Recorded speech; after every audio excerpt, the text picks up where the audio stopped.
Now we're going to do some examples of calculating these products of inertia. And we'll start with a discrete example, and then we'll look at a continuous body, kind of simple examples to start with. And now these terms, we're going to call them I sub x, y, and this is going to be the negative of the xy term in that matrix, and we're going to find it by integrating all of the x and all of the y over their masses. And so in this particular case, we have some point masses here in red, and so this is going to be really easy, the summation. And to help us keep track of what we're talking about for each case, we're going to go ahead and number 1, 2, and 3, each of these point masses to kind of help keep track of what we're talking about for each one. And so for the first product, we're talking about x and y, so we need the x term of the first mass, and so that is going to be negative L. And then we need the y term, the y coordinate of the second mass, which is going to be 0 because this actually doesn't have any component in that direction, times m. And so this term actually zeroes out. And then actually the same with the second term. We've got 0 in the x direction here because it's in the yz plane. But then we do have a term in the y direction is negative, and then the same thing for the third term. Now it's still in the yz plane, so that's going to be 0 in the x direction, and then positive L. So all of these terms actually are 0, so our first term is going to sum to 0. Right, so let's take a look at our second term. We're going to talk about x and z. So we need all the x and z terms, and again, I just like to stay organized. I like to put always the x term first and then the z term. So our first term, we're going to have in the x direction, here's our first term, it's actually negative, so it's negative L. And then in the z direction, it's going to be 2L, and then there's a mass m. And now our second term here, we've got, in the x, we've got 0 for this, so we don't really have to worry about what comes after that. And then the next term, we similarly have 0, so that term is 0. But this term is not 0, so we just kind of multiply that out, and we get negative 2L squared m. And remember, sometimes you will get negatives in these terms, sometimes they'll be positives. And let's do the same thing for x, y, z. So now here in the y direction, this term is going to be 0 in the y direction because it's not in that plane. This term is going to be negative L in the y direction, and then it's going to be positive L in the z direction, and times m. And now we have this other mass, and we've got now a positive y and a negative z, both of which have magnitude L, and so we multiply that by m. So these two terms are both non-zero, and it just so happens that, and it works out to be the same in this particular, for this particular case, right? And so yes, and that does concur with the answers that were given here. All right, so now let's talk about for this solid cylinder, how would we calculate the products of inertia? Well, just like for regular moments of inertia, the products have a parallel axis theorem that's going to make this a lot easier. And it works just exactly as you would expect. You want some product of inertia xy. You need to take the product of inertia xy about the center of mass. And then you need to add the mass times the distance between whatever axis you start with and your center of mass axis, which I've drawn over here, and your y. The distance in the y direction between wherever you started with and the center of mass.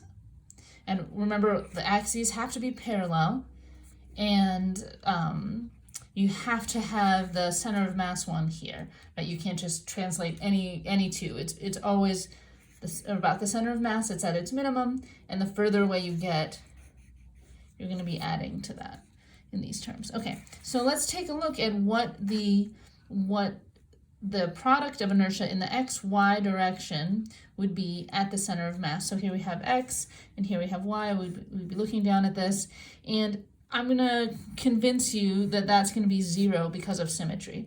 So here's the first way of looking at it. If we sliced this in half this way, this would be symmetric to this. So for every little piece of mass on this side with a positive y, there would be an equal and opposite piece over on this side with a negative y. So all of these terms would cancel out, and that's going to be 0. And we're going to find that to be true for every axis of symmetry. And in this case, there's 2 axes of symmetry because both it's symmetric about y and symmetric about x. So that's going to be 0. Now we just have to figure out how far away the x's and the y-axis are, and that's pretty easy in this case because it's just half the height here and half the diameter or the radius here. So we just multiply that out. All right, now let's think about the other axes here. Give us some more space. Let's think about I, Y, Z. And so using the parallel axis theorem for products, we have the I, Y, Z about the center of mass, so that we'll put a bar over that, plus the mass times the distance to the center of mass in the y direction times the distance to the center of mass in the z direction. So we can kind of draw this out, so we could have y here and z here, and this would be sort of the axes we care about. And again, this product of inertia is going to be 0 because for every little piece over here with a positive y, we'd have the same little piece with a negative y. And it doesn't matter that it's like, you know, actually this is a projection of a circle because for every piece here, there's a little piece here, right? And there's more pieces here at this z than there are at this z, but they're still all going to cancel out. So for symmetric objects, if there's any axis of symmetry, if either one of these is an axis of symmetry, then this term is going to be 0. So again, this term is going to be 0. And now we need to find z bar, which is a little bit trickier, but I'm going to point out that you could take an integral, which I think we did at one point in this class. There's also a table in your book. So this is table D3. It's in the online version as well.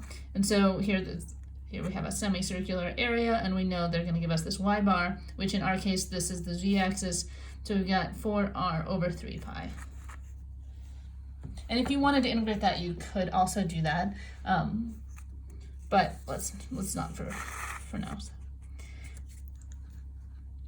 All right, so we've got our z bar term here, and we've got our, what else we need? We need our y bar term, and that's just half the height, h, kind of the sideways height. All right, so we put that in here, and we get a term. Oh, and that matches. And we got to remember this is negative because we started out at the top, and we need to go to the bottom, so we're moving down. And then we just do the same thing for x and z. And again, here we have an axis of symmetry here in the z-axis. So for every piece in this shaded area, there's mass in this not shaded area. So those two are going to cancel each other out. So that term, this I bar xz term here in our parallel axis is going to work out to be 0. And then here we're going to have this transfer term, and that's going to be the mass. And now the x term, here to here, that's going to be in the positive x, and it's going to be r. Oops, I wrote that in the wrong order. And then the z term is going to be down, because it's in the opposite of the direction of z. So that's going to be negative. And we just multiply those out, and we have our answer.